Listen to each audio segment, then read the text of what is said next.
So I'd like to welcome everybody to the meeting today, our session today. It's really great to see so many of you. I can see some people are joining as we're going along, so we'll probably have a few people join over the next couple of minutes. My name is Russell Lysite. I'm the head of the GDC. I'm really excited about this session. Today, we're aiming to help you assess your company's health and its impact and identify your strengths and weaknesses. We're really happy to be hosting this webinar in partnership with British International Investment, BII, and with Hystra.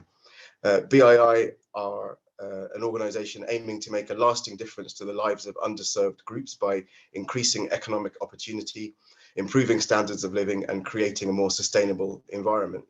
Some of you have probably come across Hystra from the work we've done before. Hystra are a strategic consultancy firm, and they'll be leading us through the business diagnostic tool shortly. As always, please drop any questions you've got into the chat box, and between us, our colleagues here at the GDC and in the Hystra teams, we'll answer your questions as we go along. Any outstanding questions that need a bit more discussion, we'll try and deal with towards the end of the session. We've got about an hour and a half together today, so let's kick off by having a quick look at the agenda. Next slide, please. Thank you. So after a little bit of short scene setting from me, Alice from the Hystra team will jump in and take us through the 15 key business areas, helping you to assess yourselves against a 3-tiered benchmarking system and sharing with you best practice case studies to learn from. We'll be using polls throughout. All of them are anonymous, so we won't be able to see how any of you responds as individuals. Please bear that in mind. And please also consider this is an open webinar, so we've got both last mile distributors and non-last mile distributors on our call today. If you're a last mile distributor or other kind of inclusive business, we really encourage you to participate in the polls in order to get the most out of our session. And then lastly, I will wrap up and share some next steps. Next slide, please. So why is business data important? Well, sometimes I liken not having good data to trying to drive a car with no dashboard. You can easily imagine what it would be like to try to safely drive a car if you don't know how much fuel you've got left, if you don't know how fast you're going, or if you've got a really fancy car, you don't know whether there are bits of the car not working in the way that they should because you've got no dashboard to tell you these things. Running a successful organization will often involve, or typically involve, gathering and analyzing the right data to help you and others understand how fast you're going, how much fuel you've got left in the tank, and whether the different bits of your organization are working in the way that they're supposed to. Now, who's interested in your data? Well, if you're the leader of that business, it won't just be you. There'll be your senior team, there'll be members of their teams, sales teams, maybe your agents. It could be your board, it could be funders and donors and cooperating partners. And I'm sure that most of the people on the call today, me included, have spent quite a lot of time putting together data sets for the various external stakeholders we have. And we'll be very conscious of just how much data they'll sometimes ask us for. But what might we use the data for? Well, one thing could be around monitoring and evaluating the performance of our functions. So for example, let's think of something like a call center or your customer call center. You might want to know how many calls you're receiving, how many issues are being raised versus the volume of issues that are being solved. It might be to do with your processes. So for example, how long does it take you to recruit somebody from the point at which you've realized you've got a vacancy to the point you've got that person in your organization and sat down and working with you?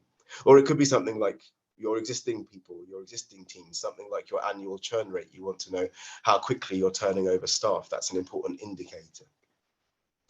Another topic could be around decision making and problem solving. So for example, if you've got an organization where you're offering credit to your customers, you might want to know which of your customers are paying back their loans on time. And is it related to a particular geography or a particular tranche of products that you put out into the market? It could be to do with wanting to improve a process. So for example, let's say you've noticed you're not getting your fixed products. So you've had a faulty product that's been returned by a customer. You now need to get it back to the customer as fast as you can. You've noticed you're not getting back to them as quickly as you'd like to. But you really need to know where in that process is the failure taking place before you can figure out what needs fixing. Or it might be something like you want to know how your different products contribute to your overall revenue. And finally, it could be around understanding behavior and perceptions. So it could be your customers or your employees in terms of net promoter score, or some more kind of granular sort of detailed metric that you want to record. And let's be honest, if you don't know what your customers' employees think and feel about you, you're really going to be missing out on valuable data.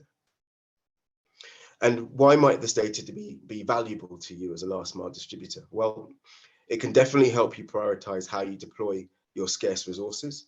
It can help you and your team members better understand their own part of the organization, other parts of the organization, and the relationships between the two. It can help you and your team members identify and attract attention to problems that are being experienced in your organization. And it can help you to develop and leverage credibility with key stakeholders. So if you want to attract funding from financiers or from donors who are distant from the reality that you're experiencing day to day, and whose trust you really need to build, using strong and credible and consistent data is a good way of doing that. So let me hand over to our facilitator, Alice from Hystra, who will take us through the session. And just a reminder, if you've got any questions, please feel free to put them in the chat and we'll address them as we go along. So over to you, Alice. Thank you very much. Hello, everyone. I'm very happy to be here with you to walk you through this diagnostic tool. I'm here today with Lucy, who is a partner at Hystra and who is leading our practice on last mile distribution. So please feel free to ask any question as we move along in the chat, and we'll try to find time at the end for the Q&A so she can as well answer. The objective of the auto-diagnostic tool today is first to enable you to auto-assess your business performance and key areas of improvement, but as well to identify key common areas of technical assistance needs, to inform design of wider market building activities and shape upcoming peer learning opportunities. The way we segment in the tool is along 3 axes that are key to drive value creation and impact. And we'll go through those 3 axes during the next hour. First, we look at the value proposition, then the effectiveness of the delivery model, and last, if you are equipped to grow. So we will introduce 15 benchmark KPI and invite you, as Russell explained, to auto-assess your performance against each. For each KPI, we will obviously introduce a KPI and then a 3-tier benchmark based on our experience, but we'll present as well a real-life best practice from a case study. And then at the end of each KPI, we'll ask you to confirm for the one who are entrepreneurs, where you stand on each via the pop-up polls. As you will see, some of the indicators really focus on last mile to consumers, hence may not be directly relevant to all of you, but could support you in, for example, assessing your distributors.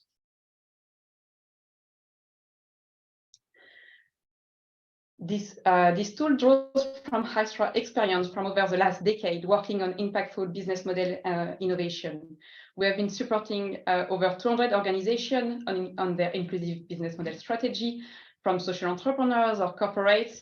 And you can see, you will see some as part of the examples I will introduce to you in the coming slides. All the learnings have been gathered into white reports that are all accessible in open source. And you have been lucky to run this this workshop from this tool a couple of times now. And we've been even luckier to test it with 2 leading social entrepreneurs. So I like Philippe from Ecofiltro and Abu Bakar from Jumia Ivory Coast. And I hope you will find as much interest as they had when we tested with them. Obviously, the benchmark data in this tool are meant to be indicative and are likely to differ slightly across geographies and sectors.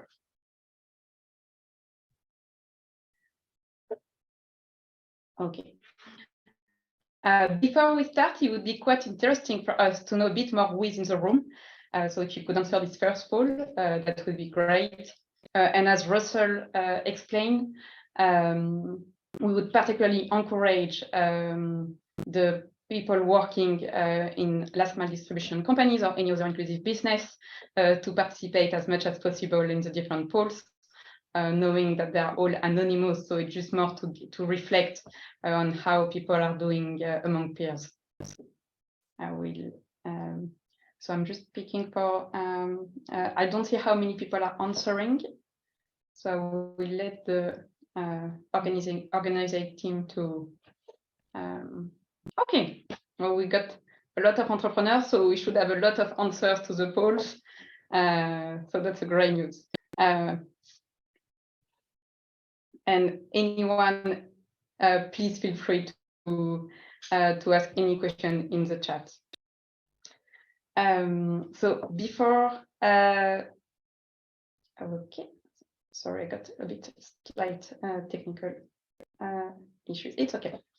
The first step of a business model review is to confirm the adequacy of the value proposition, which we are going to do now across 3 main indicators. The first question we are going to look at is your offer attractive, competitive, and affordable? A first step to get there is to look if you have quantified the benefits consumers get from your product compared to other solutions. In other terms, to understand why your consumer buy, but also why your non-consumer don't, and what is your added value. Here, in the example of Jumia, the Jumia team in Ivory Coast, so Jumia is a leading Pan-Africa e-commerce platform. They have been running customer surveys and to understand why their consumers were buying from them. And you can clearly see here they got a clear answer with the first red rectangle with their value proposition being quite a good price compared to other solutions. What is interesting in the case of Jumia is at one point they wanted to go to secondary cities, so basically cities where we got less than 100,000 inhabitants. And in addition to the customer survey, they run non-consumer survey to understand why those people were not buying from them. What they discovered was that almost a third of them were not buying from Jumia just because, in fact, they didn't know that Jumia had reached their cities, which prompted them to develop ads on local TV and radios. Then they wanted to understand what maybe would be some unmet wants that were not addressed.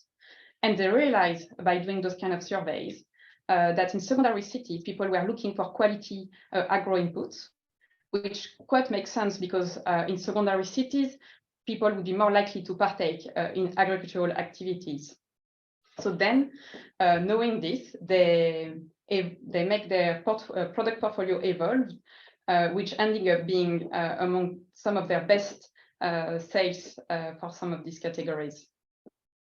So here, what is really interesting and what put them at the best practice level is not solely that they have been conducted consumer and non-consumer surveys, but it's as well that they have been taking insights and make their offering evolved from those surveys.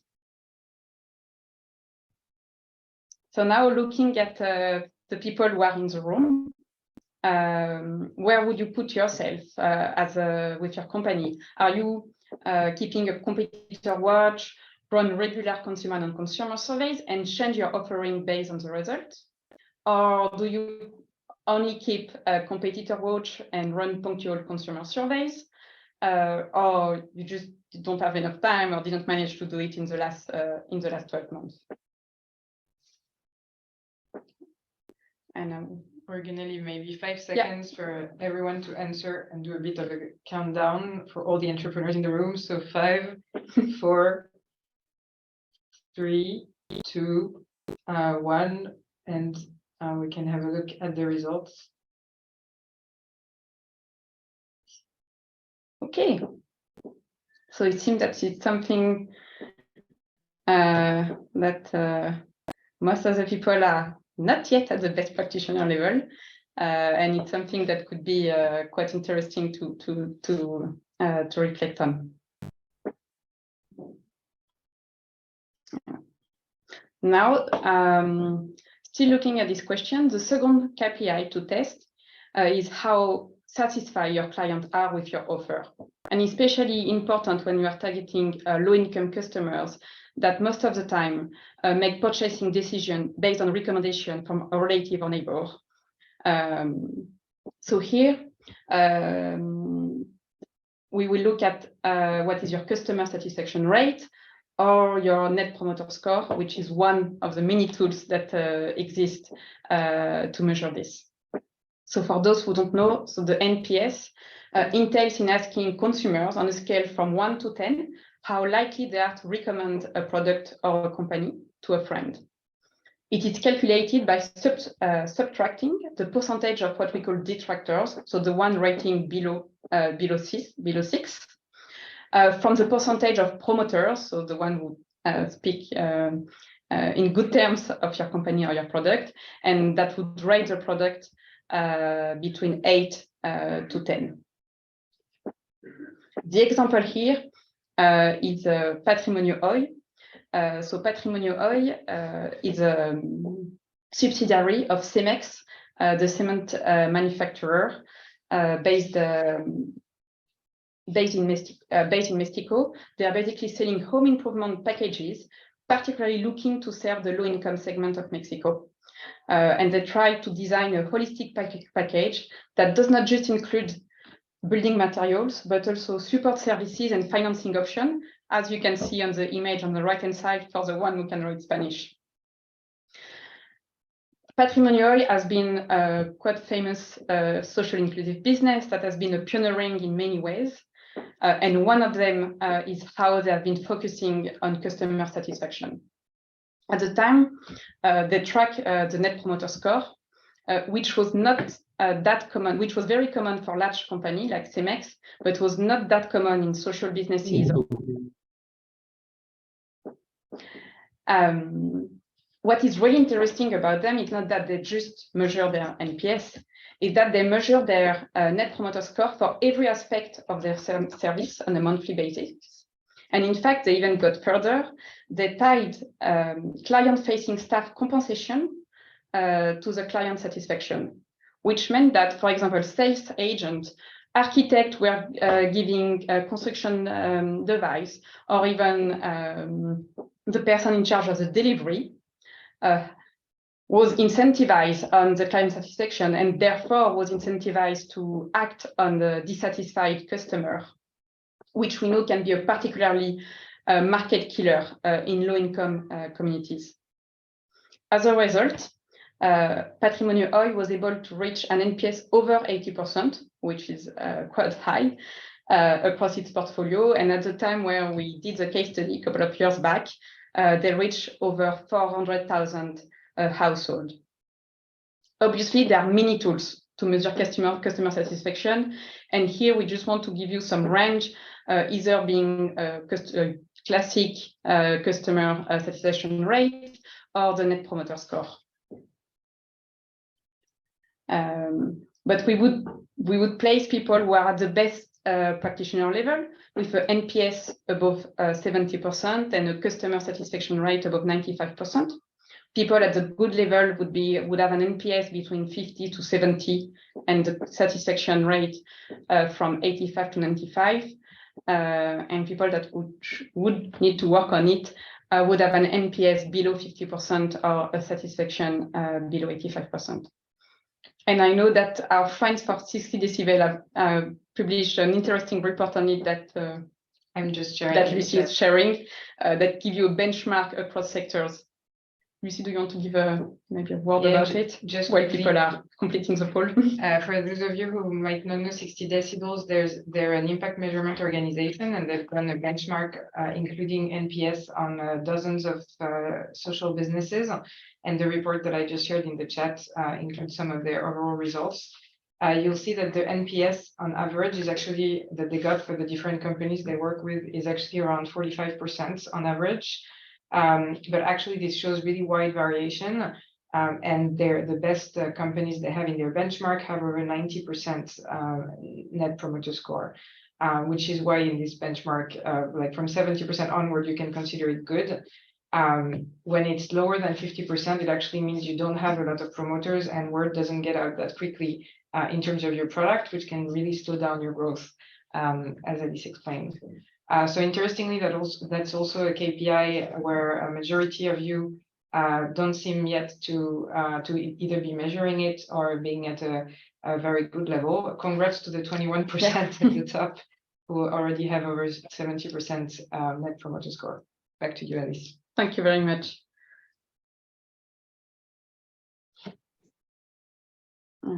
Okay.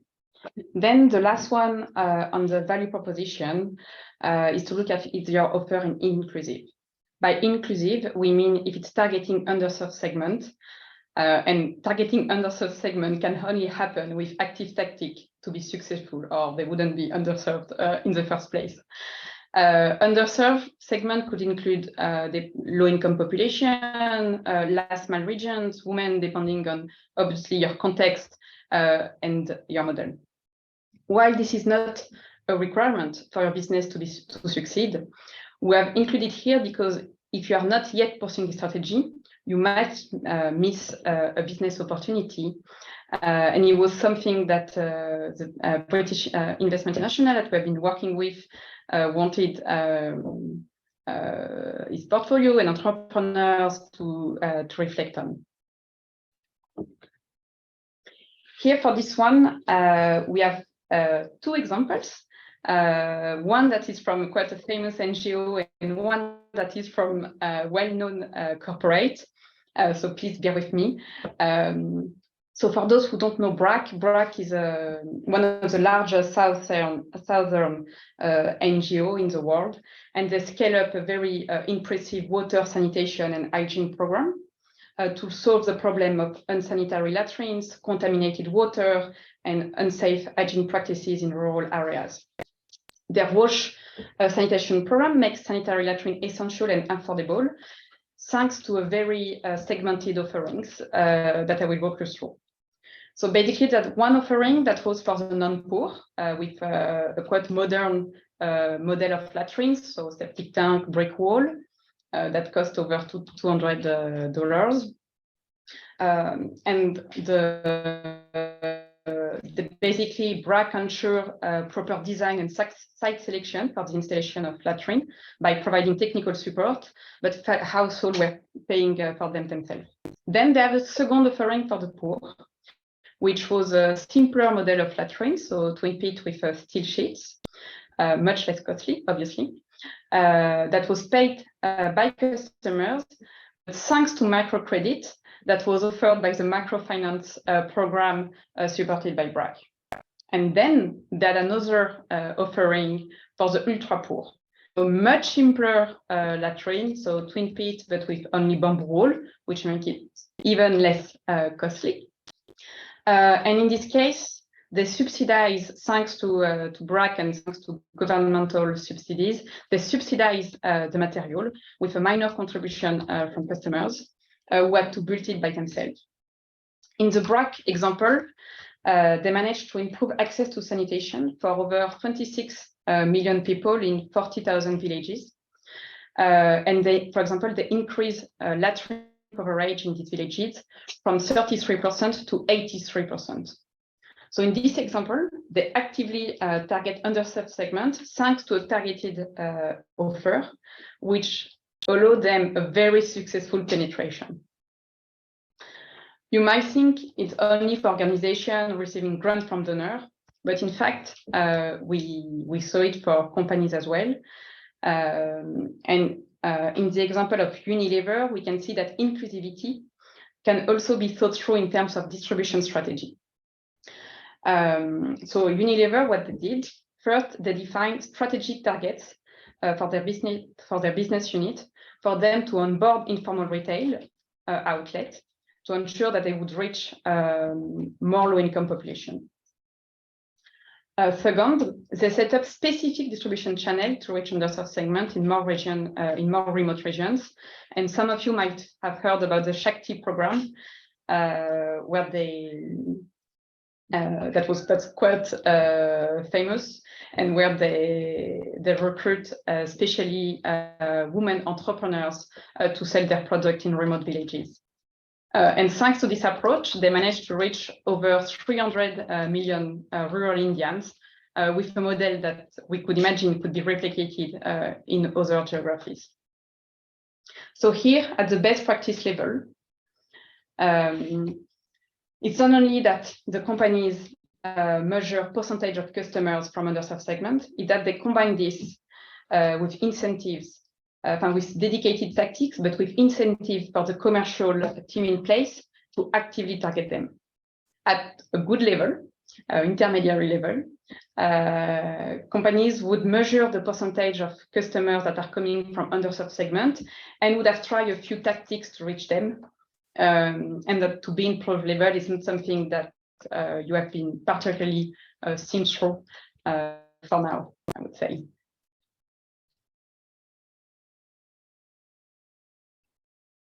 I will let you answer, and I will let Charlotte or Nigel to switch up the poll when we receive a... We've been told that counting to 5 was too quick, so now we're waiting for for Charlotte. We're waiting for Charlotte to decide when everyone has answered. And okay, we've seen we have a good 40% that are actively targeting underserved segment with incentive for the commercial team. Quite impressive on this one.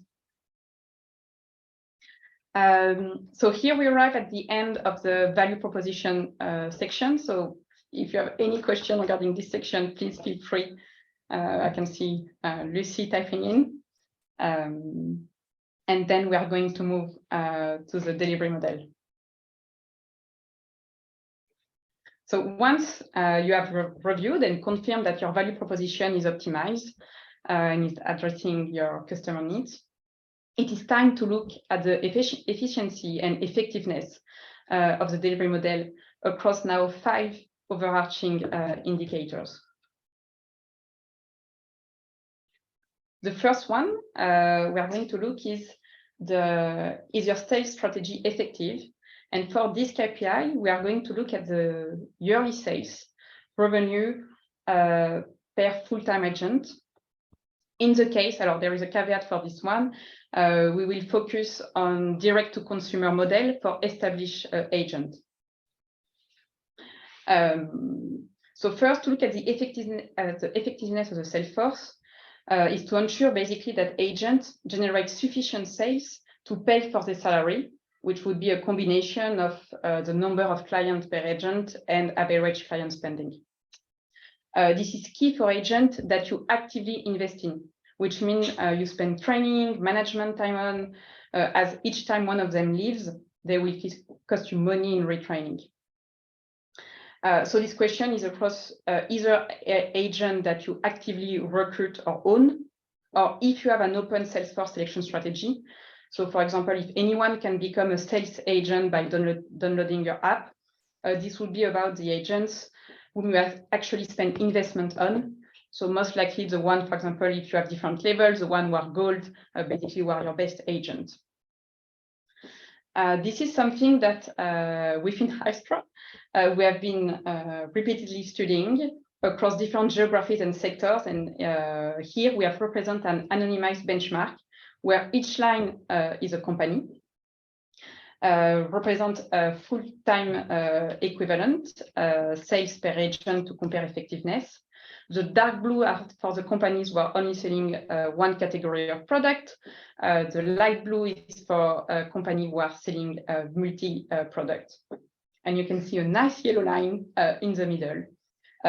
So basically what we measure is that all the best practitioners manage to have their agent above generating above $20,000 per year of sales at end user price, which is above this yellow line. And in the case of a part-time, the limit would be above 10,000. Typically, companies at the top, they have really managed to streamline how their agents do their pitch and sales by learning from their best agent. But in addition, they managed to replicate and disseminate these best practices among the rest of the sales force. And then we have observed some very nice tricks, and allow me to share one to increase effectiveness. So for example, Toyola. So Toyola is a Ghanaian cook stove company, a distributor company that mobilizes village aggregators to aggregate demand and guarantee sales in remote areas. and they even call them evangelists. So at least when the agent is coming to the village, he's unsure, for example, to do at least 10 sales, making his journey in a way worthwhile. So I know this one maybe is not going to concern to be relevant for all the ones who are in the room. For those with relevant, would you mind to let us know if you are above, if you have full-time agent? Do you know if they generate above 20,000 sales per year? If between 10 to 20,000 or below 10, and in the case of the part-time, if they are above $10,000, between 3 to 10, and obviously below 3, or if you don't know. And I will let Paul Master let us know when it's done.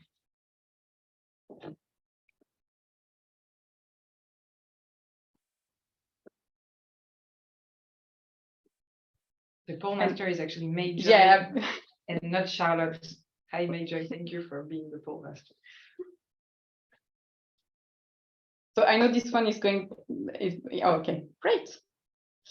Okay, so we see this. Quite a few are already at a relatively good level, but there are still about 40% for whom there would be a margin for improvement. And there, I mean, as Alice shares at the beginning, these are obviously in 15 KPIs, we can cover everything, but if you're in the last category, or the one category, the lower category in any of these, it just means there's something to dig into there, and there might be several different levers you can pull. In this specific case of improving the productivity of the sales force, some levers can be changing the compensation system. It can be to teach the agents to do things like what Alice was saying, so aggregating orders from satisfied clients. There are sound problems. Better. Thanks, Edwin. So it can be, there can be quite a number of ways and levers you can push to try to improve these productivities. Typically, the ones who are at the top were already doing quite a few things right, making sure their sales agents were sufficiently mobile to cover a big enough area. So there's quite a few levers that can help improve the situation. And I'll reshare a link in the chat from a previous report we did that has some of these examples. And today is more to try to spot which area to reflect on, to identify those levers, and obviously identify the levers in an hour. Yeah. Okay, take back the mic. Okay. When it comes to last mile distribution, the churn of agent, it is the number of sales agents living in a year, can be an interesting indicator to look at if your sales strategy is efficient. The churn can quickly become a heavy burden for the model and considerably increase cost, because we need time to recruit, time to train, etc. Same, it's something that we have encountered across geography and sectors, and here we wanted to share with you a benchmark, an anonymized benchmark, obviously, where we measured what the best practitioners managed to do, looking at what kind of compensation they were offering, so being competitive compensation, partially fixed, which ratio of management, but as well if they were offering career opportunities and any awards and events. On the right-hand side, so we got one line by company. You can see on the right-hand side the churn they managed to do. And we measure that the best practitioners managed to get a churn below 10%, thanks to a combination of first, a competitive package, including fixed salary, and two, thanks to a close management, which were the two key areas impacting the churn. This being said, remaining under 30% is already a good performance, and especially for those who do not offer a fixed salary and work in a very competitive job environment. I will ask you to share about your churn, thinking about the same agent than the section above, which means that the one that you invest time and energy in it. So would you say that you managed to have a churn below 10%, a churn from 10 to 30, or above 30, or is not something you either know, either you measure at this stage?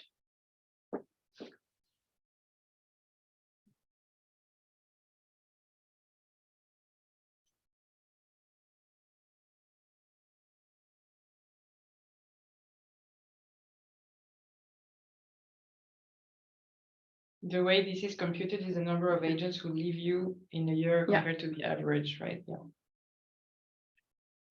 And we are looking, as you say, with agents that directly engage customers and that you invest in directly, those that are either your workforce, either people, even if they're not your workforce, you have actually spent time on it. Okay, so well done to the top 12%, being below 10%. And then I think for this one, we have a rather large group that either is above 30% or doesn't know.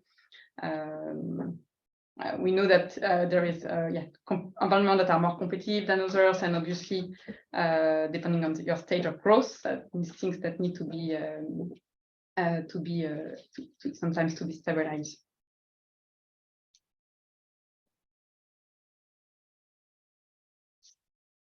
Okay. Now that we have looked at the Salesforce strategy as part of the delivery model, it's interesting to look at if your distribution model is optimized to reach your key consumer segment and limit the cost. One qualitative KPI here is to look if you regularly reassess your distribution channels profitability. The example here is from African Queen. So African Queen is the largest fast-moving consumer goods distribution company in Uganda, with several depots serving customers across the country.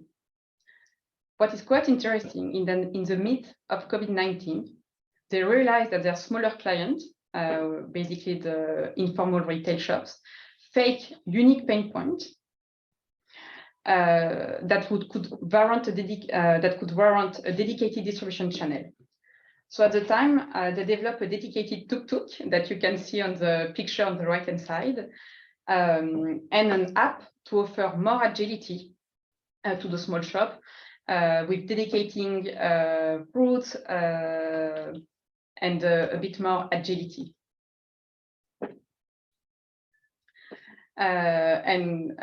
This is a great, what is quite interesting here is that they developed this within 12 months of launch.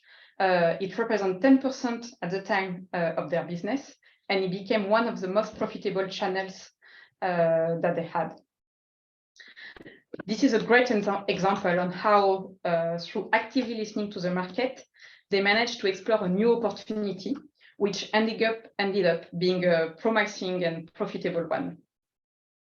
Knowing that as well they at best practitioner level, is that this was far from being the first sales channel they developed in 10 years, showing that they truly have their finger on the pulse of the market and really listening, which makes them create new opportunities. So here for this KPI, we would look at for the best practitioner, as African Queen, you really assess which of your channel is the most profitable, and you explore new ones. At the quite good level, you regularly assess which of your channel is the most profitable. And at the to be improved level, you assess, you already done it, but probably not in the last 2 years, or you never assess it.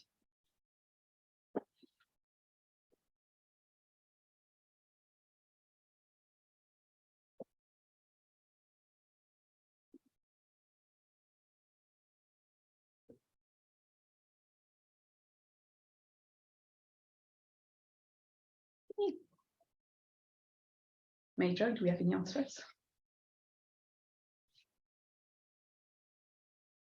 Okay, so I think this one we got a fair chunk of people who are best practitioner level. on 40%. Okay, great.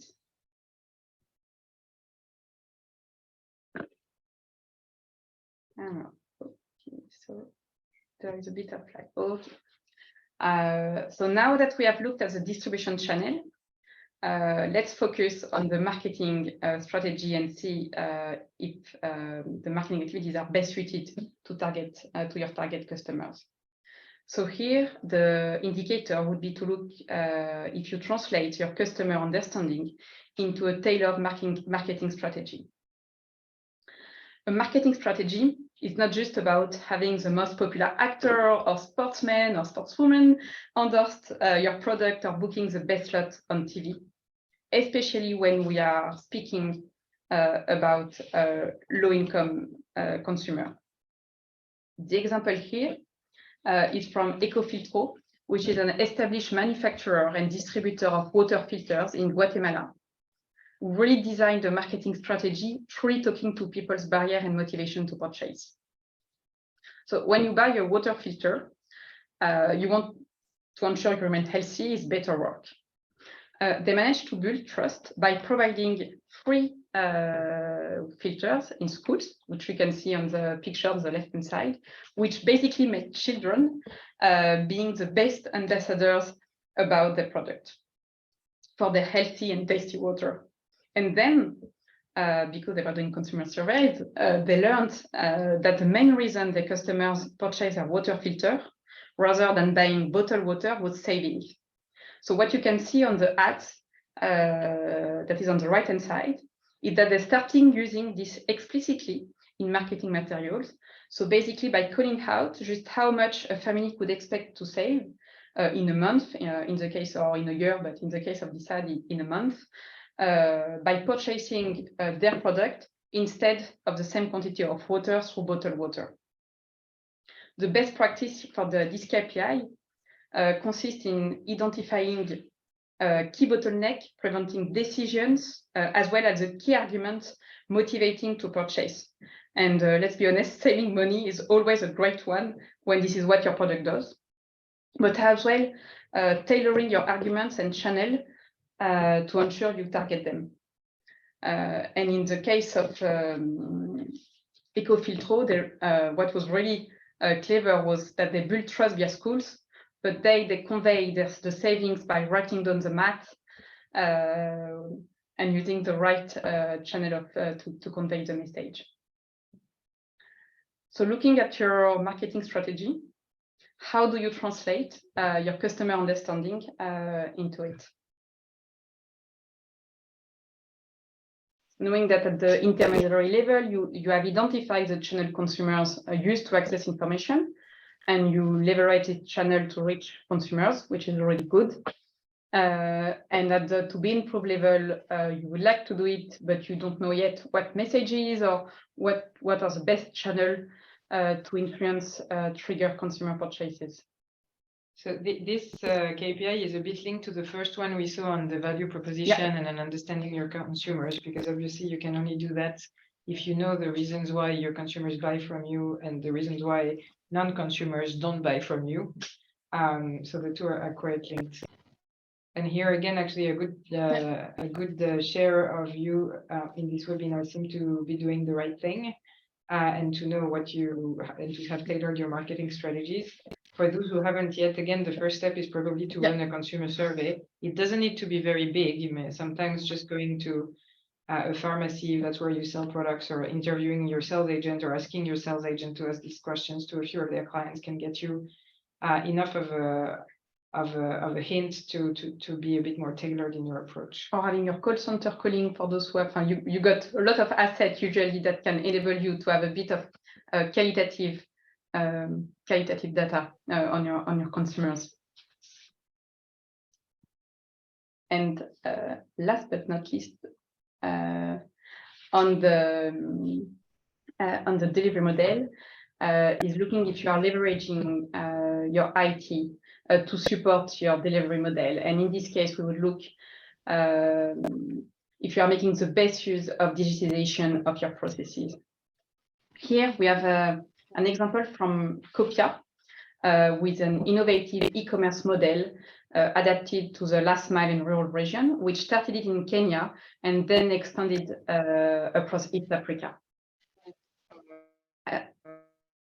I think that someone was on mute. Ah, no, it's okay. Copia works with small retailers, as you can see on the picture, who act as a centralized ordering and drop-off points, whereby customers in remote area can access their full catalog of products, pay via the retailer, and pick up their orders 2 to 4 days later. A lot of their operation is digitized. However, they have been careful not to over-digitize where it is not needed or where it would not make sense for their customers. And for instance, also retailers, and you can see it on the left-hand side picture, are equipped with tablets where basically people can access the full catalog of products. They also equip them with, I would say, old school physical paper catalog that some customers might find easier to flip through. So it's quite interesting not to go too far sometimes on digitization. On the other side, at the back end of their operation, they leverage the data that the digitized system creates to optimize the aggregation of orders and logistic ordering. So they can really keep their costs low. And it's something that helped them last year to win the Africa Supply Chain Excellence Award. So here, the best practitioners would have been the one who would have first streamlined their workflows before digitizing, and then only digitize the appropriate ones, and ensure that dedicated persons are responsible for the data analysis and leverage this to assess their performance regularly with a few well-defined metrics. The one that would be at the intermediary level would have started digitize their workflows and have some key outputs that are streamlined to help decision making. And then the one to be improved would have started digitization of the process, but maybe don't know yet which output to use for decision making.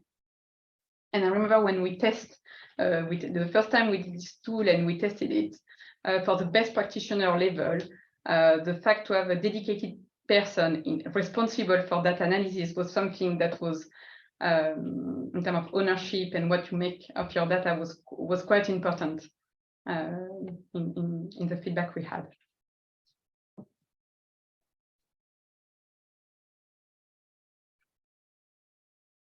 Okay, this one is fairly split across the different level, I would say.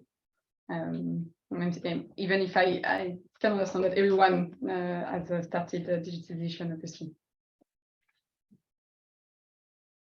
Okay, so this was the last KPI for this section. So we're going to enter the final one. Let's say that now that we have optimized the delivery model, it's time to look at the future and the potential for growth. And we do this through 7 KPIs for this one. And I would say, so now that you have, sorry, got one slide. Okay. One of the first, so basically the first thing you want to look is, does your current financial performance enable your growth? And one thing that we can look at is, are you leveraging all of your core assets and or positive externalities to maximize revenue? And positive externalities would be positive effect you can have on either people or environment that are not part of your of the business exchange, but that could be valued by some of your stakeholders.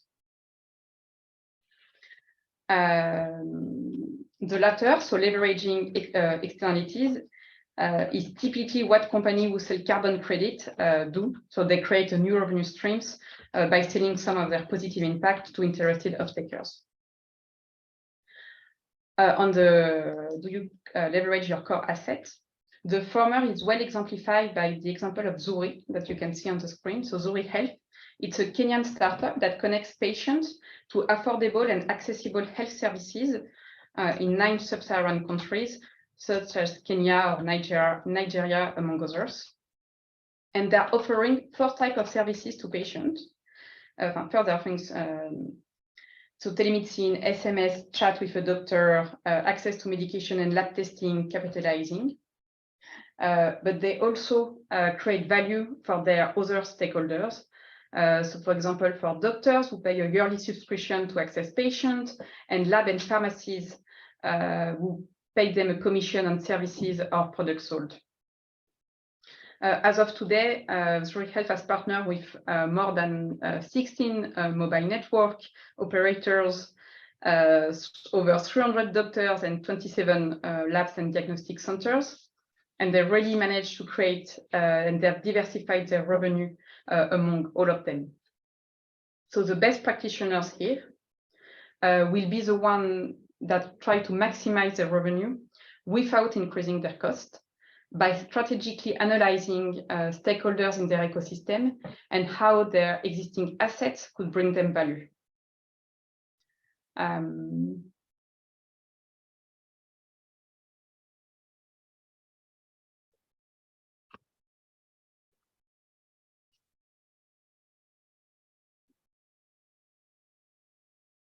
We're possibly getting into the more complicated KPIs here. The last part on being equipped to grow, as these are things that you don't necessarily need to run your business day to day. They're typically things that tend to fall behind in organizations.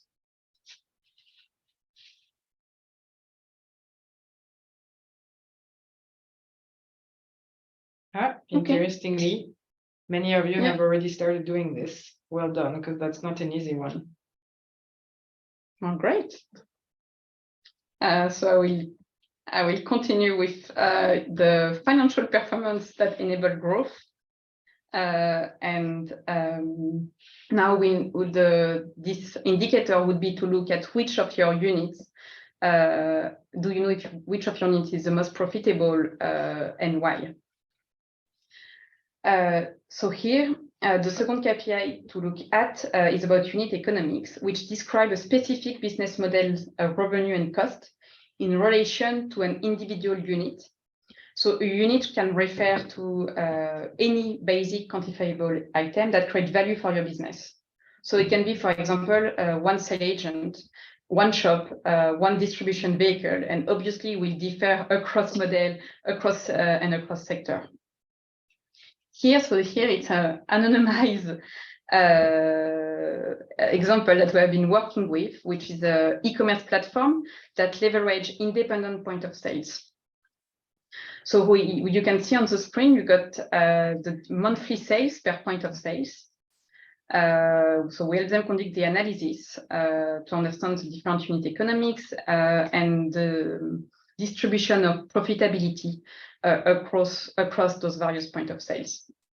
So this enabled them to see that there were a vast difference between the best practitioners one and the one we are doing less. So now we got 50% of the sales that are only made by a very small numbers of point of sales versus we got quite a large distribution for the last 15% of the total sales. But the good thing about understanding this, it helps them to uncover opportunities to improve unit economics by looking at what the best one were doing it, to try to replicate those best practices to the underperformers one. So here, the best practitioners will track their unit economics for each unit, but they will do it regularly. And they will learn from the best one to ensure that they enable the other ones to catch up, which can be in the case of a sales agent, could be looking at how your base agent are pitching their sales, how they are and trying to replicate in training or in various ways those good techniques. The one that will be in a good level will know on average they are profitable at the unit economic level, but wouldn't know which unit perform best and why. And the one to be approved would be at a stage where they haven't yet defined their unit economics.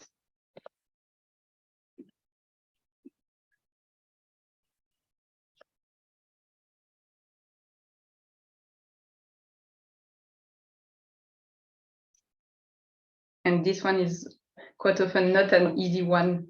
Okay, so this cohort is doing pretty well on this one. I wouldn't have guessed on 50% compared to the previous workshop we conducted. So I would say quite well done. Yeah.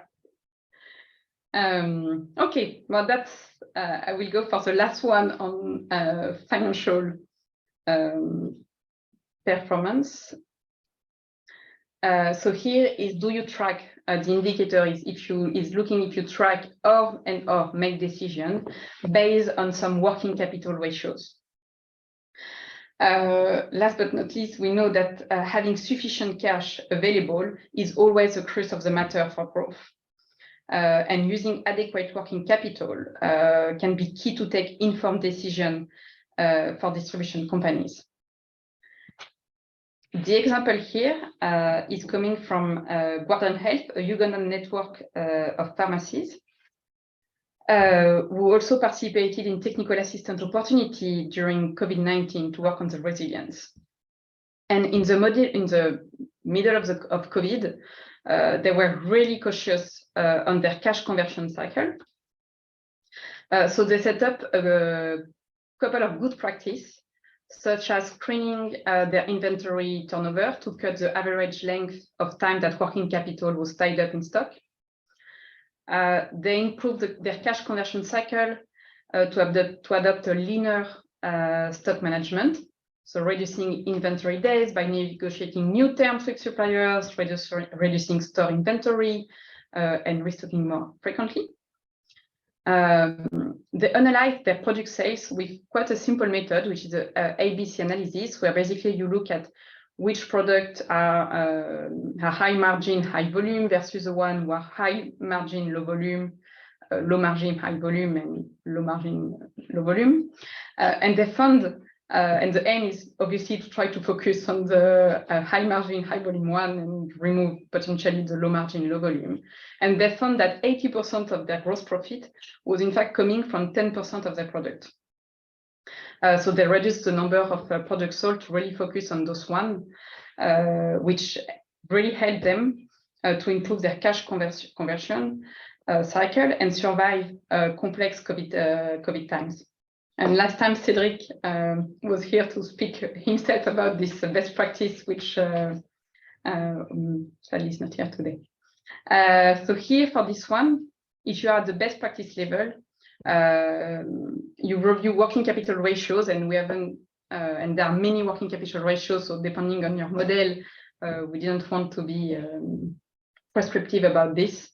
But more importantly, at the best practitioner level, they are driving your sales and procurement priorities. At the good level, you track your working capital performance, but you don't really use it, or rarely, to inform your decision.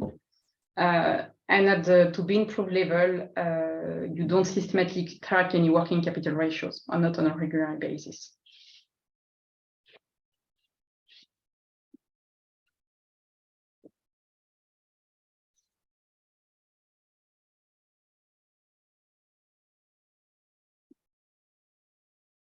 Okay, well, this group is doing pretty well on the financial KPI, but very often the most complicated one. That's, now, so looking at the future, the aim is to think about if you build the right capabilities to grow, to anticipate and adapt for the future.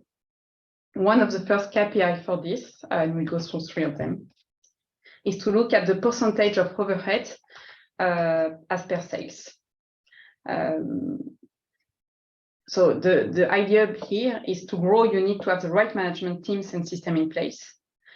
And this KPI is to help you assess whether you are investing enough or possibly too much in your overheads. And obviously, this will depend on your stage of maturity. In this case, we define overheads as any selling, general, and administrative expenses costs. So everything, basically, all the costs that you typically include in your all the costs that are above what you typically include in your unit economics. So everything that you cannot directly link to your sales. From all the distribution organization that we have studied over the years, we benchmark 4 stages in the growth past the 1 million USD of revenue. So here, on the vertical axis, you got overhead as percentage of sales, and on the horizontal axis, you got the total yearly revenue in $1 million. So here you can see we got 4 bubbles. At the bottom right, you got very large successful organization that are above $10 million of sales revenue that have reached, I would say, the overhead heaven, keeping it below 10% of revenue while benefiting from substantial professional management structure. Then you got number 2, which is the bronze circle, where you got some mid-sized organizations, so that got revenue from 1 to 10 million, that have voluntarily maintained low overheads as percentage of sales, often by sticking to social sector salary levels, which are below the commercial sector for the highest position. These players typically maintain their current size, or they will grow slowly. But with this low level of overhead, they typically fail to achieve double-digit growth. On the contrary, that the other light blue circle, you got fast-growing organization of similar size that can invest until 30% of their revenue in building professional overheads, and they hope that hopefully this number will decrease to 10% and they will join the first group as they grow. And then you got a last group that is completely on the top left, which usually has made a big bet in staffing their overhead substantially from the beginning. And usually this organization make themselves heavily donor dependent, which in turn explains the high overheads as they have high fundraising expenses to cover, including impact monitoring, often requested by donors.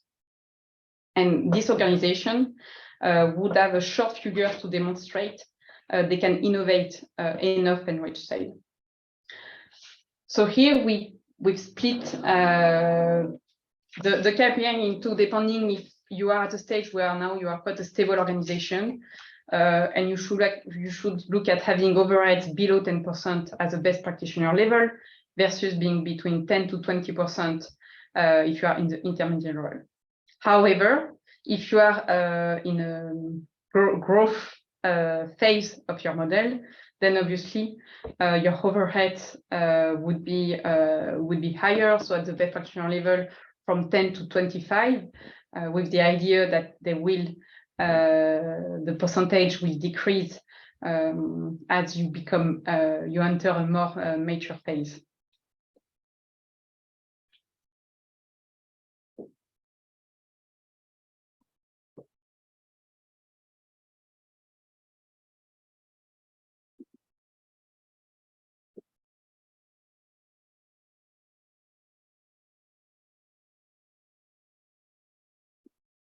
Okay, so we got 70% being in I would say in the good level, intermediary level.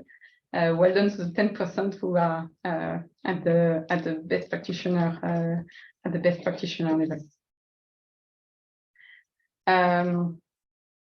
So still looking at the capabilities to grow, anticipate, and adapt to the future, there are 2 other KPIs to look at when it comes to this question, and is to look at the robustness of the management team. So hence, who the key employees are who support the CEO, and who can support the CEO in taking strategic decision. So the best practitioners will be the ones where the CEO have significant support from below and above in both strategic and operational decisions. So here we have split the question in 2. On one side, who are the key employees to whom power has been delegated. So power at the best practitioner is delegated to the operational team, and clear monitoring processes ensure organizational transparency and accountability.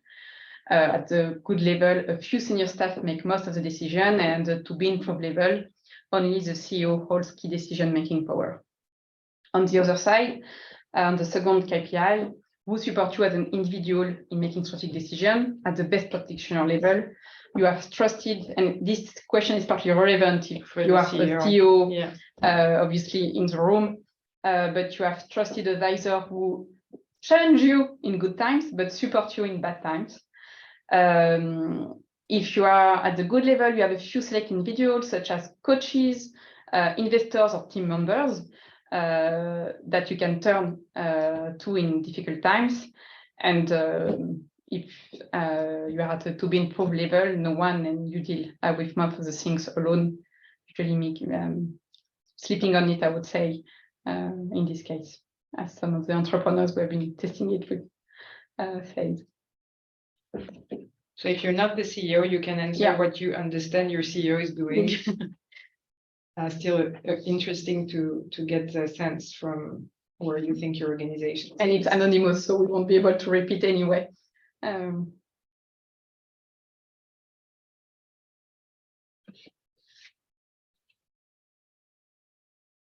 Okay, so quite a balance, people being in the good level. And if you're in the lower category there, that's one where this typically requires a bit of thinking on what you can change in the organization as a whole, in the decision line, but also in the way the organization is structured to help decentralize power and not make the CEO a key bottleneck, and make sure he's also able to be advised on key topics. And to be honest, in the different conversation we had, it's something that people are, this KPI is always quite low. We've seen a lot of entrepreneurs and CEOs being quite alone with how to deal with issues. And last but not least, and that's the final KPI. So once you have the right team in place with the adequate structure, the final KPI will be around the risk mitigation mechanism you have in place to enable anticipation and adaptation to the unforeseen future. And we know that COVID-19 has been a real life test for numerous companies. For example, we had some backup suppliers before the crisis, which helped them survive the COVID. Another example here is Musi, which is a solar product distributor of solar home system, cook stove, etc., operating in Kenya.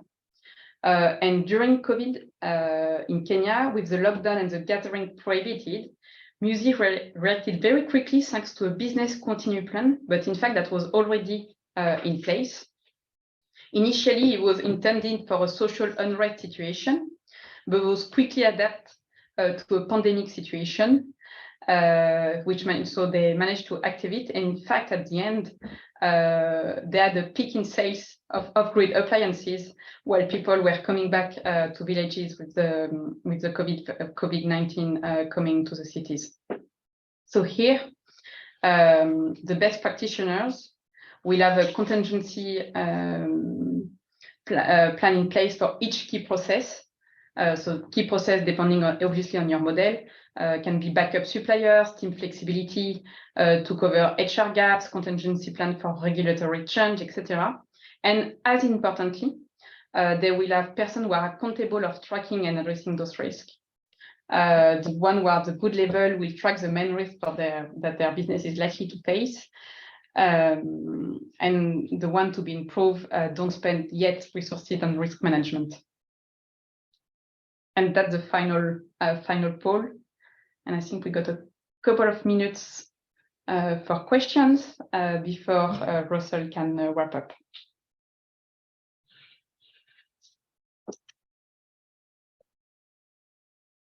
Okay, so it looks most of you have started to have so you have your risk identified, and there is an opportunity to move the needle a bit further. Thank you for being so active on answering the poll, because it will help us shape the market building activities.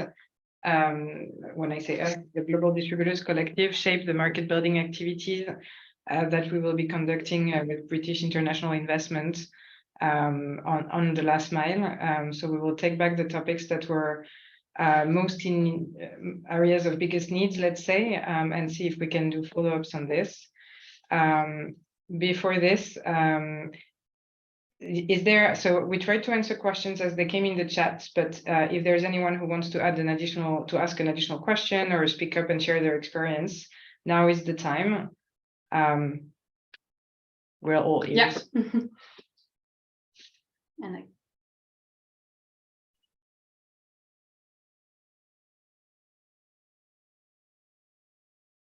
And if there isn't, we'll just pass back the mic to Russell. And if you have any question afterwards, then more than happy to follow up. Russell, should I hand over back to you? Sure, happy to. I guess you've done such a good job presenting that all questions were answered as we went along.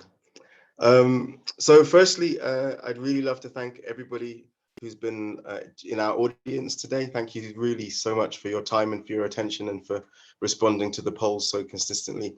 Obviously, I'd like to thank Alice and Lucy at Hystra and Charlotte and Mayjoy in the GDC team. Let's see, if we got the feedback poll up, I think we're going to put up a feedback poll for today's session. Fantastic. So you should now see on your screens the feedback poll. Please do let us know what you thought of today's session. We take all the feedback really seriously because it obviously helps us improve what we do. We'll be circulating the recording to you in the next few days, so please keep an eye out for that, and you're very welcome to share it onwards with others who didn't attend today. And we'll be using some of the poll results from today's webinar to identify some key priority areas, especially for supporting a smaller cohort of companies over the next few months to dig into some of the key topics via peer learning groups and via some one-to-one assistance.